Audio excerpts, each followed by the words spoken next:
Bonjour et bienvenue sur Charging Station pour un nouveau premier trajet, mes premiers kilomètres ou dizaines de kilomètres au volant des voitures que j'essaie ensuite pendant une semaine pour vous proposer à la fin de la semaine le grand essai électrisant avec tous les détails techniques et puis mes impressions après une semaine au volant. La semaine dernière, j'étais au volant du G6 de chez XPeng, revisité et amélioré. Eh bien, je l'ai échangé il y a quelques instants contre le G9, revisité et amélioré. J'en prends donc le volant cette semaine. Vous saurez tout dans le grand essai. Là, c'est mes impressions à chaud sur cette version revisitée du paquebot de chez XPeng. On va commencer par l'extérieur. Petit coup d'œil dans le coffre, petit coup d'œil aux places arrière également, le tableau de bord et puis mon premier trajet. Nous allons le vivre ensemble dans cette vidéo. À l'extérieur, ce G9 revisité reste avant tout un G9. Les modifications sont assez subtiles. On a un bon grand capot. Est-ce qu'on a un frunk dans ce G9? Bon, on verra ça dans le grand essai. Sur le côté, on remarque ces jantes, des jantes multi-rayons.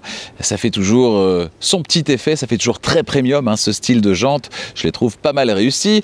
Sur le côté, ici, la petite signature XPeng évidemment, et puis si on va vers l'arrière, bien sûr on a des vitres teintées, les poignées escamotables électriquement comme sur le G6.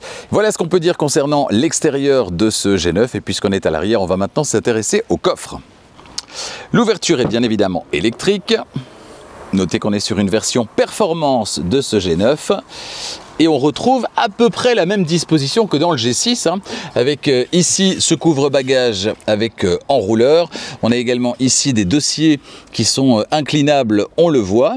Et puis ici, eh bien, une moquette, très très belle finition d'ailleurs, dans ce G9, dans ce coffre, avec des petites attaches. Ici, il y en a aux quatre coins, c'est un petit peu la tendance. Ensuite, à droite, ce petit filet bien pratique. On a également une prise 12 volts. On a les commandes qui vont permettre de gérer la suspension, de rabattre également la banquette arrière. On détaillera tout ça dans le grand essai. Il y a un petit crochet ici à gauche également. Tout ça est bien fini. Tout ça respire la qualité également. Et puis ce sous-coffre qui va permettre d'accueillir entre autres le câble de recharge. Allez, on file sur la banquette arrière. Ouverture, je le disais, comme ceci, c'est-à-dire comme le G6. J'ai réglé le siège avant pour mon mètre 90, mon mètre 90. Est-ce qu'il y a de la place? Je pense que le suspense n'est pas intense. Il y a évidemment de la place. Et on est comme dans le G6, très bien assis dans ce G9, c'est-à-dire avec un angle ici qui est plutôt favorable. J'ai pas la sensation d'avoir les genoux à hauteur des oreilles. Alors, si on démarre par le haut, on a évidemment ce grand toit vitré.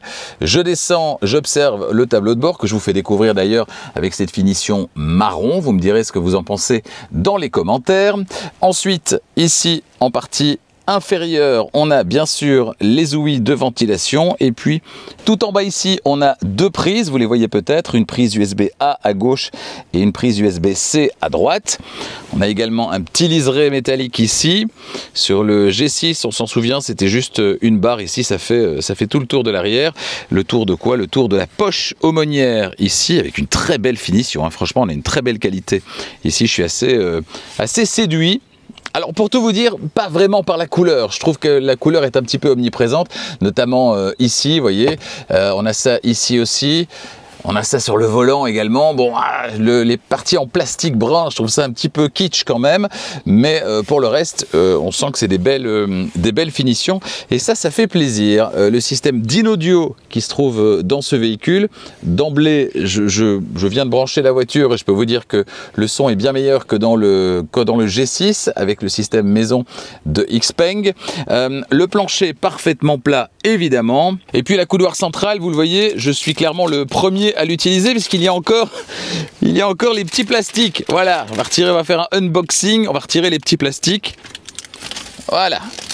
La coudoir arrière, il est un petit peu comme celui du G6, mais en plus évolué du point de vue de la finition en tout cas. C'est-à-dire que comme dans le G6, on a les porte-gobelets qui sont ici, mais quand on ouvre ici, on a un espace ici dans lequel on va pouvoir ranger un smartphone par exemple. Et tout ça est extrêmement bien fini, c'est très très beau. Voilà, on va le redresser. On s'y intéressera dans le grand essai. Bon, ce qui nous intéresse maintenant, c'est d'aller voir ce qui se passe à l'avant. Vous le voyez, le tableau de bord avec trois écrans. Un écran derrière le volant, l'écran instrument, un écran central d'infodivertissement et l'écran passager dans cette voiture. Ça, on ne l'avait pas dans le G6. Et puis la console centrale avec idéalement placé les deux emplacements de recharge. Allez, venez avec moi, on file à l'avant. À l'avant, même principe. Alors le siège reprend sa position, le volant également, ce qui veut dire qu'on a un volant à réglage électrique dans cette voiture. Alors vous le voyez ici, ce que regarde le passager est invisible pour le conducteur, ceci pour des raisons de sécurité. Évidemment, Apple CarPlay déjà connecté et je peux vous dire que mon premier trajet fera dans un instant 50 km très exactement. Je vous disais, je suis pas fan de ces parties en plastique. Alors autant sur le cuir, le simili-cuir, ok, mais sur le plastique de couleur, je trouve ça fait un petit peu kitsch quand même. J'ai du mal à trouver sa classe. Les matériaux utilisés par ailleurs ici en partie haute, c'est du plastique moussé ici de belle qualité d'ailleurs. On remarque également d'autres enceintes du système d'InAudio, il y en a de part et d'autre du pare-brise et ici l'enceinte centrale dans les portières également aussi. J'aurai l'occasion de tester le son de cette installation durant cette semaine d'essai. En partie supérieure, on a une sorte de suédine ici très bien comme dans le G6. Franchement en termes de qualité perçue, c'est sûr, la marque progresse, elle progresse vite. Il y a encore quelques petites fautes de goût, je le disais, comme ces plastiques colorés ici, que je trouve pas très classe.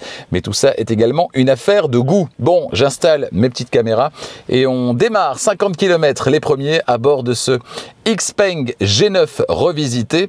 Xpeng G9 qui a donc 33 km au compteur. Eh ouais!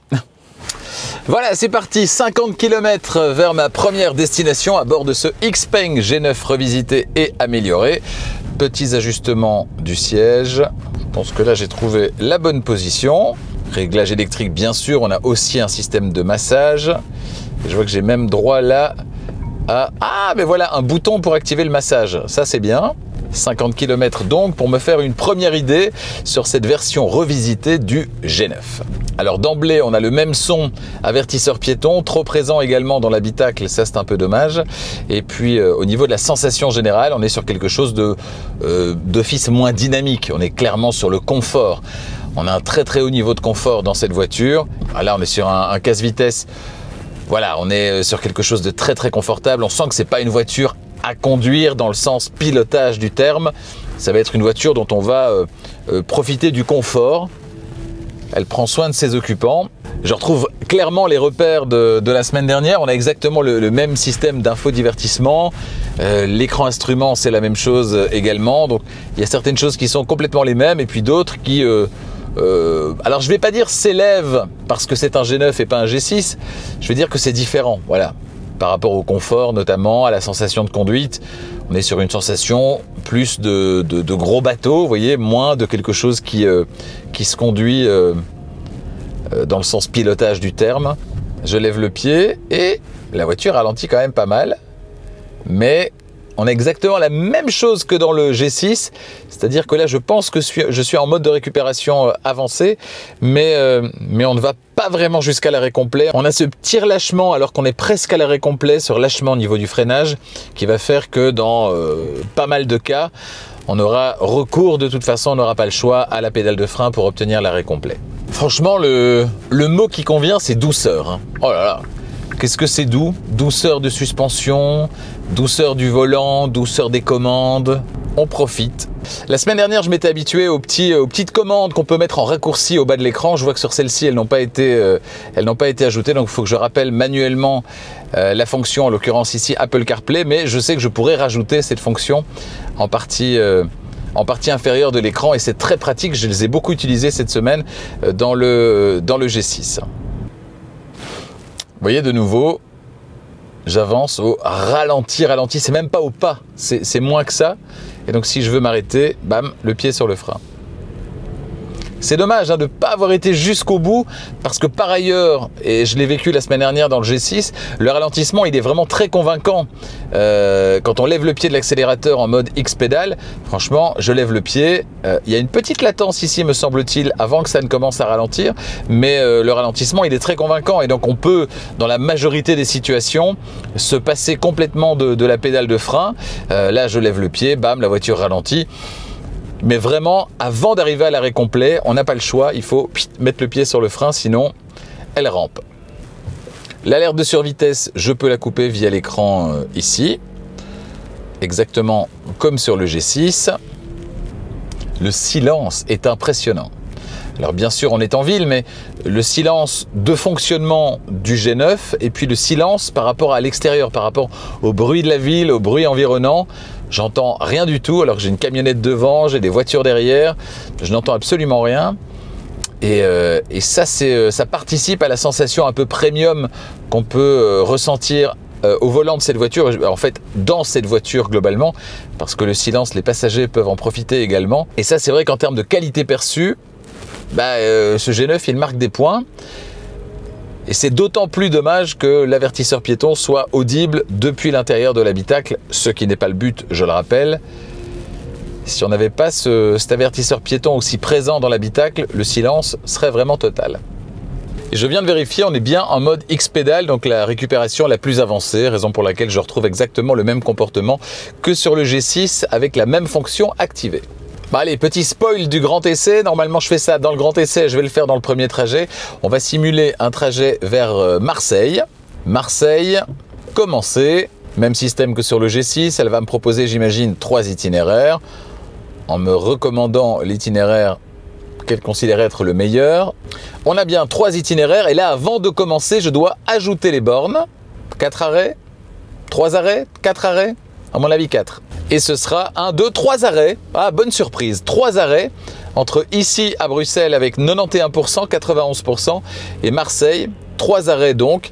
Ça, c'est plutôt pas mal. Un arrêt entre ici et Dijon, entre Dijon et Lyon, et un entre Lyon et Marseille. Chargé 3 fois, 1 heure de recharge au total, cumulé sur ce trajet d'un bon millier de kilomètres. Je trouve ça raisonnable. Ce sera 23 minutes la première fois, 19 la deuxième fois et 22 minutes la troisième fois. Et alors, on est loin des 12 minutes promises. Ce qui est un petit peu étonnant, parce que certes, on est sur des bornes 300 kW, mais avec une borne de 300 kW à 10% de capacité de batterie avec le G6, j'ai pu charger en 15 minutes pour retrouver 80%.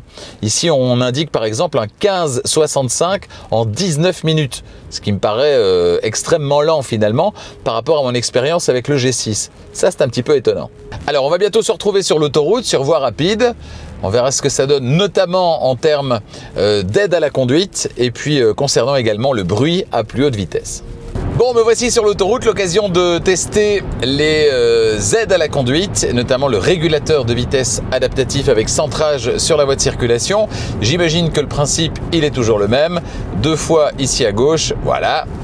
Et je suis en conduite assistée, un tapis bleu sur lequel la voiture se trouve, ce qui veut dire que la voiture a bien capté les lignes latérales et donc je peux lui déléguer la fonction de centrage sur la voie de circulation. Voilà, 2 petits doigts sur le volant, effectivement, volant capacitif sur cette voiture, c'est très très bien. Elle me donne la main quand je souhaite me rabattre et changer de bande et je peux régler ici, j'imagine, voilà, la distance par rapport à la voiture qui précède, très facilement d'ailleurs. Toujours sympa d'avoir des commandes physiques pour ce type de réglage plutôt que de devoir aller systématiquement dans le système d'infodivertissement. Bon, il n'y a pas d'hésitation, il n'y a pas de mouvement entre les lignes discontinues à gauche et à droite, donc c'est quelque chose de très maîtrisé dans cette voiture, comme ça l'est sans surprise sur le G6. Excellente insonorisation. Par contre, j'ai un petit souci avec la climatisation. Normalement, la climatisation, j'y touche jamais. Je règle la température que je souhaite et je ne touche à rien. C'est le cas dans la plupart des voitures. Et ici, j'ai un peu de mal. Au début, j'avais réglé 23. Ça soufflait très froid, donc j'ai mis 26. Là, ça commençait à aller mieux, donc j'ai mis 28. Et puis là, il commençait à faire très chaud. Donc j'ai remis, je sais pas combien là maintenant, 24. Et là, ça souffle froid ici. Donc je vais appeler ici et je vais diminuer la puissance de la ventilation et augmenter un peu à 25, 26. Mais bon, 26, a priori, c'est pas... 26, ça me paraît un peu étrange, alors que ça souffle encore un petit peu froid, ouais, clairement.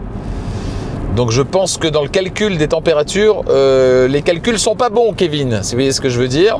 Alors là, on est sur un virage, un long virage de sortie d'autoroute. Ce qui est intéressant, c'est que grâce à la suspension pilotée, la voiture, on le sent, travaille pour rester parfaitement horizontale et pour ne pas se coucher. Et c'est là aussi plutôt bien maîtrisé. Par contre, j'ai froid.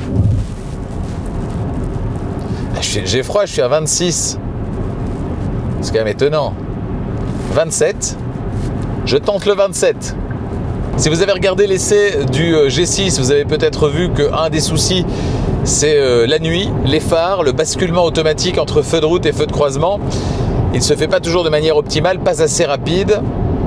Et j'espère que ce n'est pas le cas sur cette voiture aussi. J'aurai l'occasion de le vérifier dans le grand essai évidemment.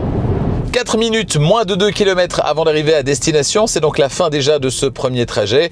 Alors qu'est-ce que je peux dire en termes de qualité par rapport au G6? On a un plus grand confort, une voiture qui est plus logeable évidemment puisqu'elle est bien plus grande. On a un confort de suspension mais également un confort acoustique qui est impressionnant d'ailleurs. Donc ça c'est des points qui sont vraiment très positifs et sur ce type de véhicule c'est précisément ce que les amateurs du genre vont rechercher, hein, du confort acoustique. C'est une sensation qui est très premium. Sur les points un petit peu plus négatifs, je dirais les mêmes que le G6, à savoir la conduite X-pédale, donc la conduite à une pédale qui ne va malheureusement pas jusqu'à l'arrêt complet. Ça c'est vraiment dommage. Les phares, je ne sais pas, j'espère que contrairement au G6, ils seront ici bien réglés, notamment pour ce qui est du basculement des feux de route vers les feux de croisement quand il y a quelqu'un devant ou qu'on croise quelqu'un. Alors en termes de finition intérieure, bon c'est très beau cet intérieur noir et marron. Par contre on est peut-être aller un peu trop loin dans le marron, le plastique marron ici sur le volant, je ne trouve pas ça vraiment de très bon goût, mais là c'est une question de goût et donc chacun aura les siens, c'est un petit peu le principe et c'est tant mieux d'ailleurs, sinon on roulerait tous dans la même voiture avec le même intérieur. Les aides à la conduite fonctionnent bien également, ça aussi c'est un très bon point.